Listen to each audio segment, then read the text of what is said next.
একটা টোকায় প্রায় 70-80 পিস করে আঙ্গুর আলহামদুলিল্লাহ। এই যে দেখতে পাচ্ছেন, এদিকে যত দূর দেখতে পাচ্ছেন সবই আঙ্গুর ধরে আছে, ছোট ছোট গাছ, এগুলো কিন্তু খুব বড় গাছ না। আসসালামু আলাইকুম, মেহেদি মিষ্টি আঙ্গুর বাগানের পক্ষ থেকে সকলকে জানাই আন্তরিক শুভেচ্ছা। দর্শক দেখুন আমাদের বাগানে আলহামদুলিল্লাহ ফল সেট হয়ে গেছে এবং থোকায় থোকায় কি পরিমাণে আঙ্গুর ধরে আছে আলহামদুলিল্লাহ, এবং এগুলা প্রায় মোটামুটি ম্যাচুরিটির কাছাকাছি চলে গেছে। দেখুন কত বড় বড় থোকা, একটা থোকায় প্রায় 70-80 পিস করে আঙ্গুর আলহামদুলিল্লাহ। এই যে দেখতে পাচ্ছেন, এদিকে যত দূর দেখতে পাচ্ছেন সবই আঙ্গুর ধরে আছে, ছোট ছোট গাছ, এগুলো কিন্তু খুব বড় গাছ না, 7-8 মাসের ছোট টবের গাছ। যেহেতু আমরা এগুলো মাটিতে করলে অনেক বড় হইতো, টবের গাছে ছোট ছোট গাছ দেখে এখানে দেখছেন কি পরিমাণে আঙ্গুর। তো আলহামদুলিল্লাহ যেহেতু আঙ্গুরগুলো এখন পরিপক্ক হতে যাচ্ছে, এখন পর্যাপ্ত পরিমাণে খাবার দরকার আছে, এই জন্য আমরা স্টেপ বাই স্টেপ অবশ্যই 10 দিন পর পর আমরা খাবার দেব। সে কি খাবার, সেটা আমরা জৈব সার এবং রাসায়নিক সার মিক্সার করে অল্প অল্প পরিমাণে, খুব বেশি দরকার নাই, যেহেতু খাবার ফলগুলো বড় হচ্ছে এখন খাবারের যথেষ্ট প্রয়োজন, এই জন্য সেই খাবারগুলো যেন ইনস্ট্যান্ট আমরা এখানে দিতে পারি। সেই জন্য আপনাদের সামনে আসলাম যে আসলে এই অবস্থায় আঙ্গুর গাছে কি কি খাবারগুলো আমরা দিব, তাইলে আঙ্গুরগুলো ভালো থাকবে। এবং পাশাপাশি এখন যেহেতু কম বেশি বৃষ্টি হচ্ছে, আপনাদেরকে স্প্রে করতে হবে, খুব বেশি স্প্রে করার দরকার নাই, 5 দিনে আপনি একবার অ্যামিস্টার টপ বা ম্যানসার যে কোনো ছত্রাকনাশক একটা স্প্রে করবেন অ্যামিস্টার টপের সঙ্গে, এটা 5 দিন পর পর স্প্রে করেন, ইনশাল্লাহ আশা করি এই অবস্থার পরে আর তেমন খারাপ কিছু হবে না। আর কিছু কিছু আঙ্গুরে আপনাদের দেখাচ্ছেন, আপনারা আবার রিপোর্ট দিচ্ছেন যে ক্র্যাশ পড়ে গেছে গাছে, এটা হলো আসলে ফার্স্ট অবস্থায় একবার বিগিনিংয়ে আপনাদের এই মাকড় লাগছিল, এই জন্য মাকড় লাগার কারণে এই ক্র্যাশটা সেই মাকড় ফেলছে, এগুলো আসলে তেমন একটা উঠবে না, মোটামুটি যতটুকু উঠা যায় তার ছাড়া উঠবে না, ওটা সমস্যা নাই। এর পরবর্তীতে একটু সতর্ক থাকবেন যাতে করে আপনার আঙ্গুরগুলোতে এই দাগগুলো না পড়ে। তো যাই হোক দর্শক, আমরা এখন আপনাদেরকে দেখাবো যে আসলে এই অবস্থায় আপনি কি কি সার প্রয়োগ করবেন আঙ্গুর গাছে। আমরা এই অবস্থায় 10 দিন অন্তর অন্তর, এই কথাটা মনে রাখবেন যে আঙ্গুর ফলে সেট হওয়ার পর থেকে 10 দিন অন্তর অন্তর আমাদেরকে খাবার দিতে হবে। যে সেই সারগুলো কিভাবে আপনারা দেবেন সেটা আপনাদেরকে দেখাবো, এবং এই সারগুলোর সঙ্গে অবশ্যই জৈব সার একটু দিতে হবে। তো যাই হোক, আমরা দেখাচ্ছি আপনাদেরকে এই যে এরকম একটা গাছে, এই যে আমাদের এখানে আঙ্গুর ধরে আছে কয়েক থোকা আলহামদুলিল্লাহ, এই গাছটাতে আমরা আজকে সার দিয়ে দেখাবো যে কিভাবে আপনারা সারটা দিবেন। এই যে এখানে দেখছেন টব ছোট একটা জায়গায় সেম এমওপি সার, অর্থাৎ এখানে পটাশ বলা হয় লাল যেটা, যেহেতু এখন আঙ্গুর পাকার কাছাকাছি চলে আসতেছে, তো এই পটাশটা এখন দিবেন, এরপরে আবার 10 দিন পরে আবার পটাশ সারটা দিবেন, অর্থাৎ এমওপি সার। এটা আপনি এক মোট অর্থাৎ 50 গ্রামের মতো এইরকম জায়গাতে আপনি 30 থেকে 40 গ্রামের মতো এইরকম এক পরিমাণে দিলেই হলো।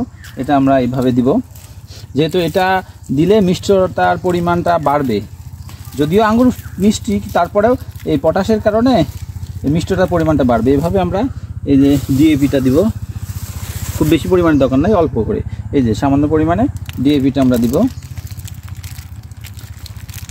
এভাবে আমরা ছিটাই দিব, এবং অল্প পরিমাণে টিএসপি দিব। এই যে দেখুন দর্শক, এই পরিমাণে টিএসপি দিব।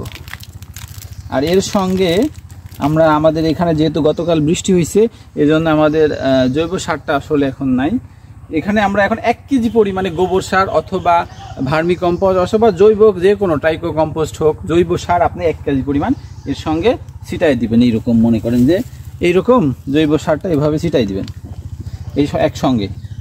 এটা দেওয়ার পরে এই যে দেওয়া হয়ে গেল, এইবার আপনি মাটিটা একটু আলগা করে দিয়ে ভালোভাবে মিশাই দিবেন। যদিও আপনারা ছাদ বাগানিরা জানেন কীভাবে দিতে, এরপরে আপনাদেরকে দেখাচ্ছি প্র্যাকটিক্যালি।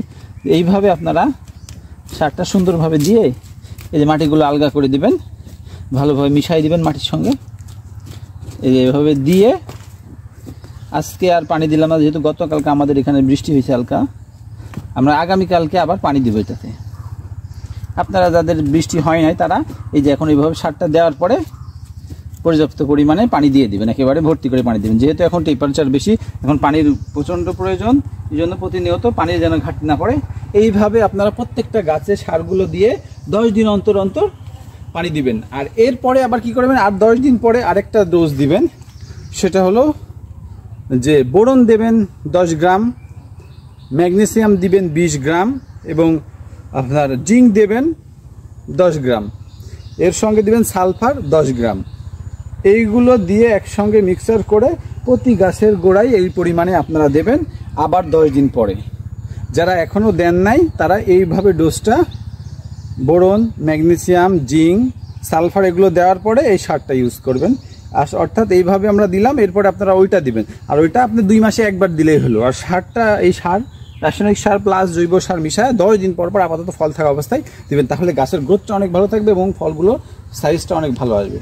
তো এই অবস্থায় দর্শক আপনারা এইভাবে সারগুলো দেন, তাহলে আঙ্গুরগুলো ভালো থাকবে এবং সঠিক সাইজটা পাবে। দেখতেই পাচ্ছেন মাশাআল্লাহ, দেখুন দর্শক কি সুন্দর সুন্দর থোকা চলে আসছে, একেবারে ভর্তি আঙ্গুর, এবং এগুলো কিন্তু সিডলেস আঙ্গুর।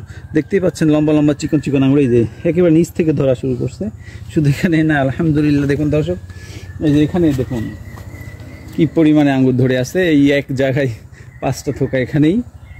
এরকম আসলে ছোট ছোট গাছ তো আমরা খুব বেশি জায়গা রাখি নাই, আসলে এই গাছগুলোকে যদি আমরা বড় করতাম তাহলে এখানেই অন্তত 5-7 কেজি আঙ্গুর ধরা সম্ভব, কারণ থোকার সাইজগুলো দেখতে পাচ্ছেন যেগুলো মাশাআল্লাহ অনেক বড় বড় থোকা, একটা থোকায় প্রায় 60-70টা আঙ্গুর করে আছে।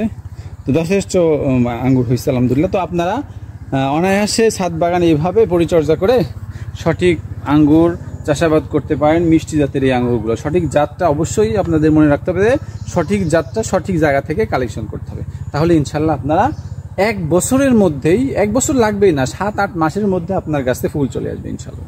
তো দর্শক আজকে এই পর্যন্ত, আর ভিডিওটা বাড়াবো না। সকলে ভালো থাকবেন, সুস্থ থাকবেন। নতুন আরেকটি ভিডিও নিয়ে পরবর্তী ভিডিওতে আপনাদের সামনে উপস্থিত হব। আসসালামু আলাইকুম ওয়া রাহমাতুল্লাহি ওয়া বারাকাতুহু।